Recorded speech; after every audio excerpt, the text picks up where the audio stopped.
Good evening and welcome to State of Business on Art Television. I'm Tamiru Nimsat. Let's have a look at the headlines. Tourism to benefit from QR-based transaction mechanism, Indian High Commissioner says.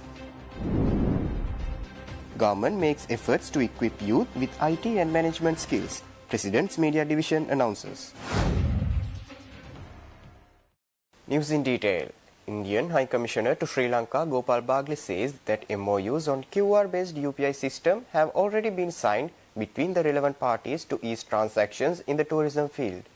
Speaking at the 77th Independence Anniversary celebrations organized by the India-Sri Lanka Society in Colombo, Indian High Commissioner also highlighted that making transactions with Indian rupees in Sri Lanka will also be a reality soon.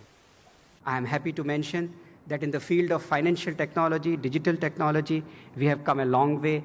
Our respective agencies have signed the Memorandum of Understanding, and we hope to see the rollout of QR-based UPI systems, which will ease the transactions by incoming Indian tourists and will, of course, attract even more tourists from India to Sri Lanka. Of course, you are aware that the Indian rupee has been made the currency for trade transactions, and I am happy to note that here again, there is progress, and of course, we can do more. And many of you may have seen the news which has been put out on Twitter today that in the realm of trade, the two countries have started the discussions between the new trade negotiators of both the countries, currently in the virtual mode. It happened on the 19th September, and now we will have soon their physical meeting on the ETCA, the Economic and Technological Cooperation Agreement.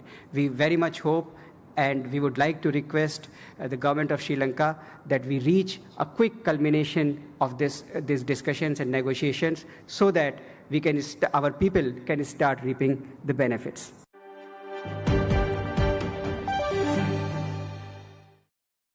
Prime Minister Dinesh Gunawardena, participating as the chief guest at the 77th Independence Anniversary celebrations organized by the India-Sri Lanka Society in Colombo, said India, while advancing as an economic power, is playing a crucial role in promoting developmental and humanitarian goals around the world.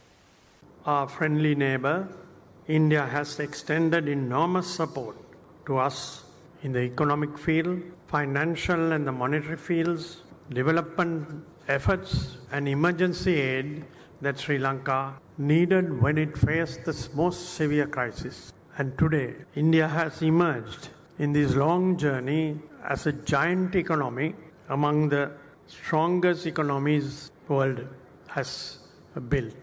India's most recently has been growing at an exponential rate. India's progress has been following the democratic path. India's progress has been over continuous dedication and the journey for 76 years, and India has achieved. I would like to say we in Sri Lanka is inspired that India has not only regained its rightful place on the world stage, but it has also enhanced its standing in the international order. India plays a crucial role in promoting development and humanitarian goals around the world in many continents.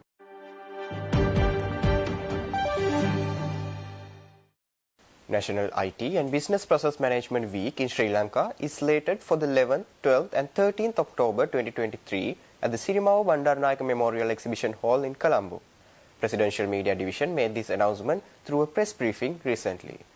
This initiative has been set in motion by expediting President Ranil Wickremesinghe's program aimed at propelling the nation into the digital economy. The primary objective is to foster awareness of emerging technologies, facilitate skill development, offer career counseling and promote IT entrepreneurship. The program's target audience includes both from public and private universities, vocational education institute students, job seekers and entrepreneurs within the Western Province. The Presidential Media Division said that this program will provide a platform for industry insights and career guidance in IT and business processes. It will also open doors to internships and job opportunities complemented by workshops on IT and business processes conducted by technical educational institutions. Sri Lanka's IT and business process management industry continue to experience remarkable growth, offering employment opportunities to over 140,000 professionals. The Presidential Media Division said in the year 2022, the sector generated approximately $1.7 billion and the government plans to escalate this figure to $5 billion.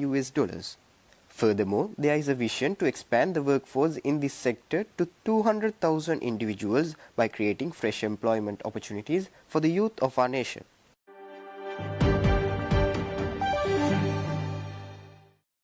Stay tuned, we will return after this short commercial break.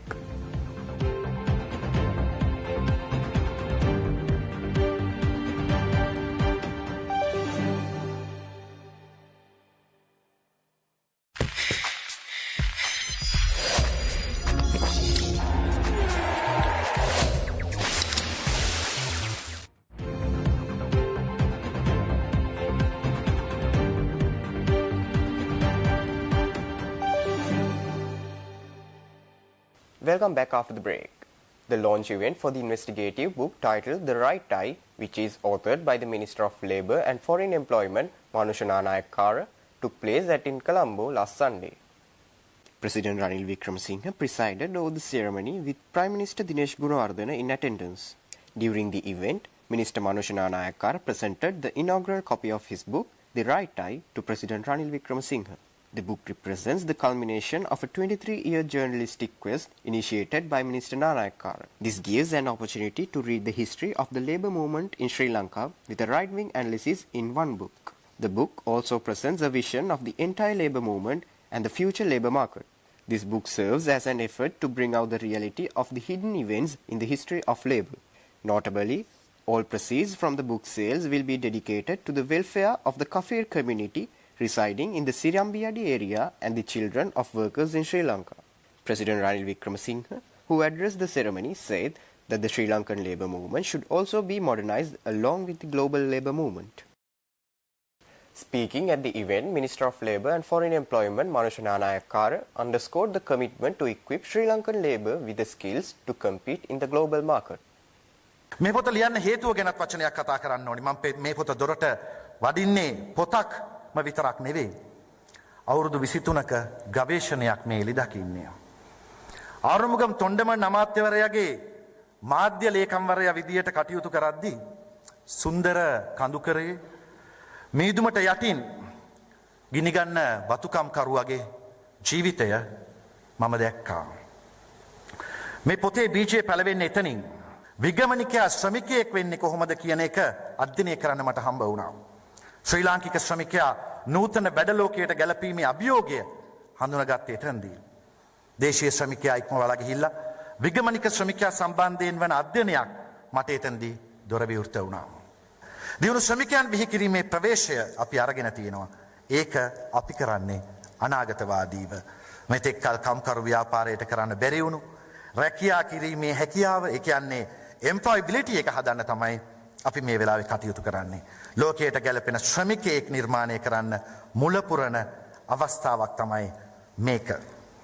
ජනාධිපතිතුමාගේ දැක්ම 2048 දියුණු සංවර්ධිත රටක් හදන එක.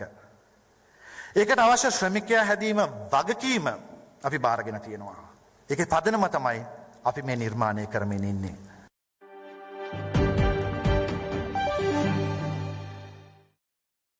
Ambassador of Japan to Sri Lanka, Mitsukoshi Hideki, conferred the Foreign Minister's commendation on Professor Ananda Kumara in Colombo recently. Professor Ananda Kumara is known for being the Vice-Chancellor of Lanka Nippon BizTech Institute. The Foreign Minister's commendations are awarded to individuals and groups in order to acknowledge their contributions with outstanding achievements in international fields. Professor Ananda Kumara has been recognized for making an immense contribution to promote mutual understanding and friendship between the two nations. Professor Ananda has been playing a significant role in nurturing Japanese youth as globally active resources for a long time at various universities in Japan. He has established LNBTI and produced IT engineers with knowledge of Japanese language and business culture who are easily employable in Japanese society. LNBTI contributes to the economy by providing human capital in Japan and revitalizing Sri Lankan economy through earning foreign currency. LNBTI also hosted the Bon Odori Festival, which decorated the 70th anniversary of diplomatic relationship between Japan and Sri Lanka. Ambassador Mitsukoshi, during his speech, expressed his respect to Professor Kumara for promoting mutual understanding between Japan and Sri Lanka.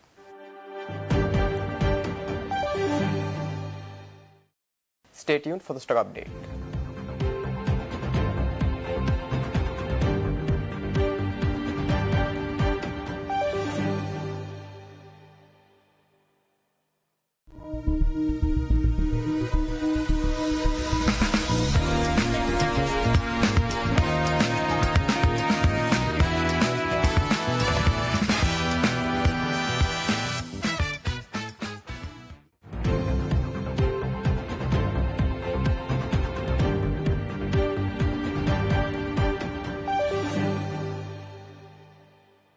Trading at Colombo Stock Exchange ended on positive notes today.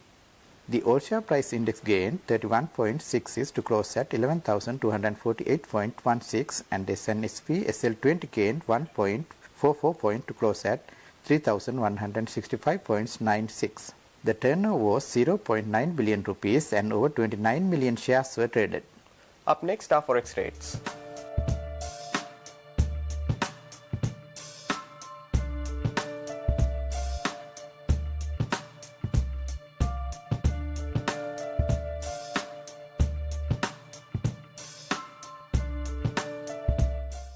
That's all our news for today. For this and more, subscribe to our channel on YouTube and follow us on Facebook. Take care and good night.